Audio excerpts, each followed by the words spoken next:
you ever screamed along to a 70s rock anthem for years, convinced you knew every word? Welcome to the Hotel California. Only to discover the lyrics were nonsense. 'Cause I'm a picker, I'm a grinner, I'm a lover, and I'm a sinner. From Warm Sausage Tea to Tony Danza, we're counting down the 10 weirdest misheard lyrics of the 1970s. Stick around, number 1 was so misunderstood, the band played along. Are you reeling in the years, stowing away the time? Number 10, Dream On, Aerosmith, 1973.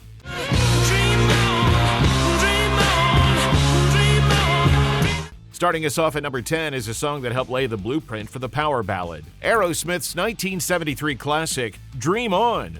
Steven Tyler's voice is instantly recognizable.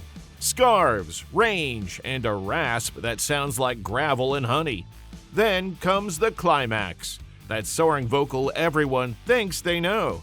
For decades, stadium crowds had confidently shouted, "Sing for the centuries, sing for the beers." Honestly, it tracks. It's rock and roll. But that's not what he's singing.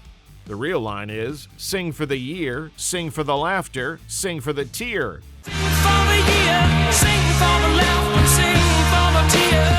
It's not a party chant. It's a plea about time slipping by.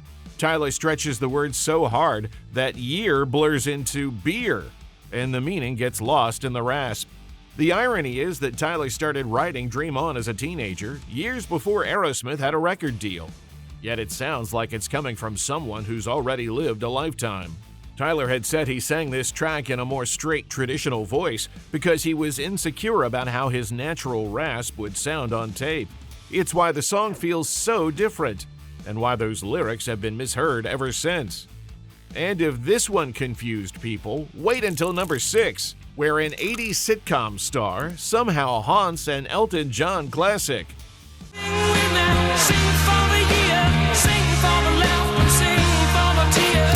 Number 9, Reeling in the Years, Steely Dan, 1972. Are you reeling in the years, stowing away the time? At number 9, we've got the smartest guys in the room, Steely Dan.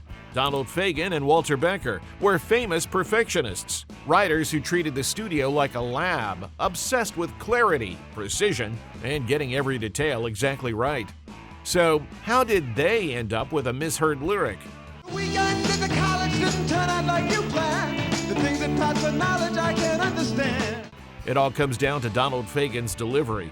He sings with that cynical, nasal, slightly sneering tone that makes everything feel half buried in attitude.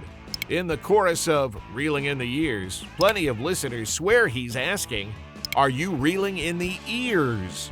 For years, fans tried to read something deeper into it. Was it about listening too hard? Sensory overload? Loud rock music? Nope, it's just years. The song itself is a sharp, bitter swipe at someone who thinks they've grown wiser and more sophisticated with age, while the narrator sees it as time wasted. The idea of reeling works both ways, like a film reel or fishing reel winding time back, and the emotional sensation of getting knocked off balance by what the past cost you. And that iconic guitar solo? It was played by Elliott Randall, and Jimmy Page has reportedly called it his favorite guitar solo of all time.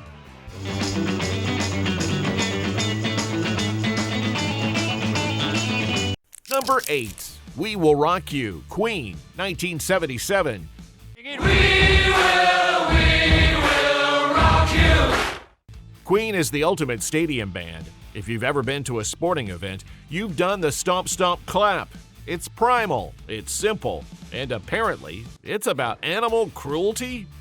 In the first verse, Freddie Mercury sings about a young man, a boy making a big noise. The line is, "Kicking your can all over the place." Mud on your face, you big disgrace, kicking your can all over the place. It's a classic image of a bored, rebellious kid on the street kicking a tin can down the road. But because of the way Freddie enunciates that vowel, leaning into the hard British ah, it can sound suspiciously like kicking your cat all over the place. This mishearing got so common that cat lovers have been squinting at Queen for years. Rest assured, Freddie Mercury was a legendary cat lover. Buddy, you're an old man, poor man, pleading with your eyes, gonna make you zombie someday. You got. Over time, he had up to 10 cats, and he even wrote a Queen song called Delilah about one of his favorites. He definitely wasn't advocating for kicking them. We're just getting warmed up. Coming up at number 7, we've got a Fleetwood Mac line that sounds like a very specific 70s lifestyle choice. And later, the Eagles bring us some fajitas that aren't actually on the menu.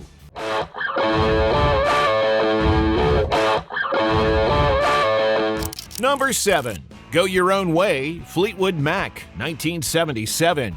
You can go your own way. It's 1977. You're listening to Rumors, an album fueled by heartbreak and revenge. When Lindsey Buckingham wrote Go Your Own Way, he and bandmate Stevie Nicks were falling apart in real time. The relationship was over, but the band wasn't, so the anger had to go somewhere. When the chorus hits, thousands of listeners, especially the ones in the back of the arena, swore they heard You Can Grow Your Own Weed.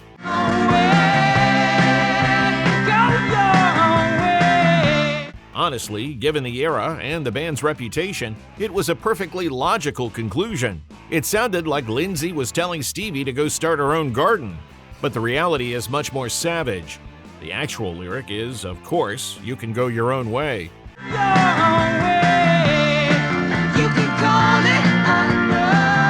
And then he follows it with the line, Packing up, shacking up's all you want to do. Packing up, shacking up's all you want to do.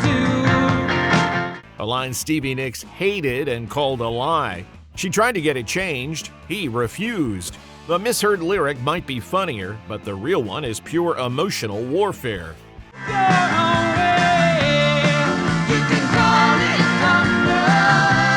Number 6, Tiny Dancer, Elton John, 1971. Tiny dancer in my head. At number 6, we have the mondegreen that defined a generation. If you ask anyone today what the misheard lyric for Tiny Dancer is, they'll immediately say Tony Danza. The funny thing is, this mishearing didn't even start in the 70s. Tony Danza wasn't a household name until Taxi hit in 1978, and then Who's the Boss? In the 80s, this is a retrospective mishearing, and it got a huge boost from Friends when Phoebe casually declares it the most romantic song ever. Turning back, she just laughs. And sings, Hold Me Close, Young Tony Danza. Hold me close, young Tony Danza. In reality, Bernie Taupin wrote the lyric as a love letter to his then-wife Maxine Feebleman, the seamstress for the band, with that California girl dancer-type imagery baked into the lines.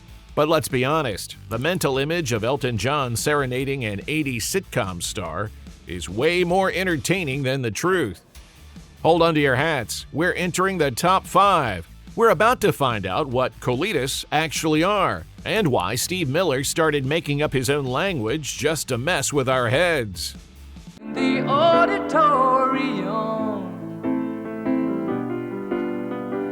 Number 5, Hotel California, Eagles, 1976. Welcome to the Hotel California. This is one of the most mysterious songs in rock history. Is it about a cult, a mental asylum, or is it about a high-end Mexican restaurant? For decades, casual listeners have been tripped up by the opening lines. On a dark desert highway, cool wind in my hair, warm smell of fajitas rising up through the air. On a dark desert highway, cool wind in my hair. It sounds like the narrator is pulling over for a late-night snack at Chili's. But Don Henley isn't singing about grilled steak, he's singing about colitis. For years, people assumed it was a made-up word. It's not. Colitis is Spanish for little tails. Some listeners hear it as a reference to marijuana buds, while others hear desert plants carried on the night wind. The Eagles have never locked it to a single literal image, and the ambiguity is intentional. The song drops you into a hazy, seductive world where nothing is fully explained. which fits because Hotel California isn't about one thing. It's about excess, illusion, and the dark side of the American dream. Not nearly as tasty as fajitas, but a lot more unsettling. And still those voices are calling from far away. Number 4, The Joker, Steve Miller Band, 1973. I'm a joker, I'm a smoker, I'm a midnight toker. This one's a bit of a trick. Usually, a misheard lyric is when you hear the wrong word. But in The Joker, everyone heard the word correctly. They just assumed it must mean something because pompatus sounds like it belongs in a dictionary. Fans argued for years, was it the properties of love? The pompousness of love? Something philosophical? Cause I speak of the pompatus of love, yeah. Steve Miller was just smiling because pompatus didn't come from a thesaurus. It came from a misheard lyric. Miller lifted it from a 1954 doo-wop song by the Medallions called The Letter. In that record, the singer ad-libs a nonsense phrase, usually transcribed as puppetoots. Miller liked the sound, misremembered it, and reshaped it into pompatus. Ooh, yeah, baby, I'll sure show you a good time. And just like that, a throwaway mumble from a 20-year-old record became one of the most debated words in rock history. We're down to the final 3. We've got a disgusting British tea, a bathroom emergency on a train track, and the number 1 most misheard song of all time, Don't Go Anywhere.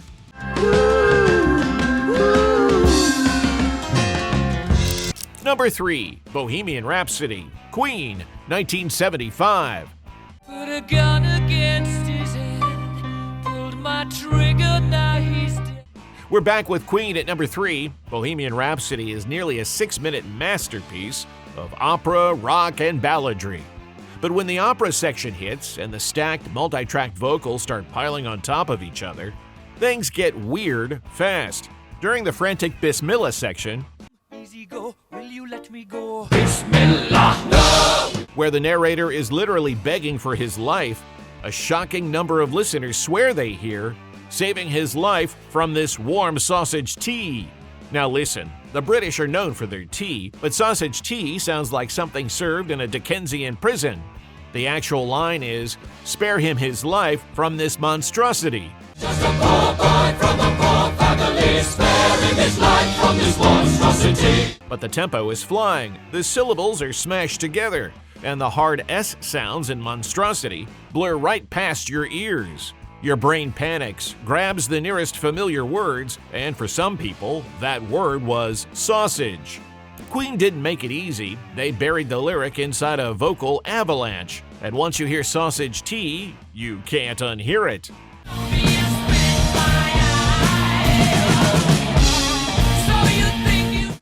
Number 2, Highway to Hell, AC/DC, 1979.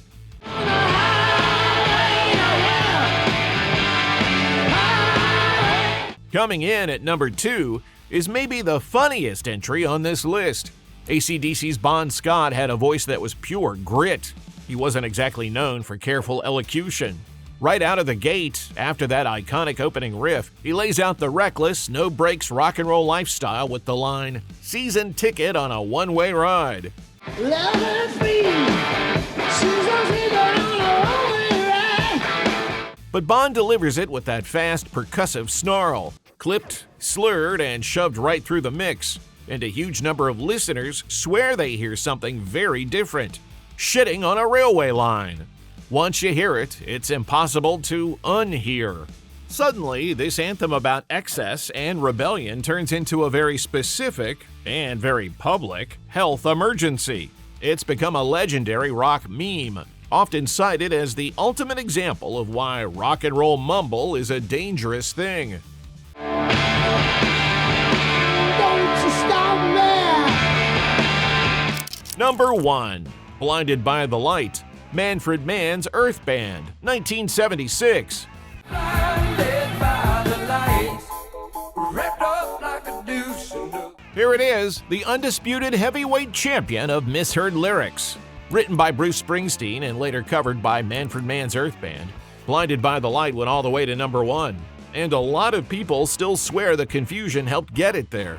Springsteen's original lyric was "cut loose like a deuce," a hot rod reference to the classic 1932 Ford Deuce Coupe. It was a car line, fast, mechanical, pure Springsteen. She was blinded by the lights, wrapped up like a dude. But when Manfred Men covered the song, they changed the phrasing to "revved up like a deuce," and here's where it all fell apart. The way the line is sung, with the V in revved and the D in deuce slurred together, makes it sound unmistakably like "wrapped up like a douche." The vocals are pushed forward, the consonants smear, and suddenly a song about engines and speed sounds like it's name-checking a feminine hygiene product. The mishearing became so famous that Manfred Mann has joked people told him the song was a hit because everyone argued over what was actually being said. Even Springsteen has laughed about it on stage, saying he wrote a song about a car until someone else turned it into a sanitary product. To this day, play it at a party and at least 5 people will scream the wrong lyric like it's mandatory.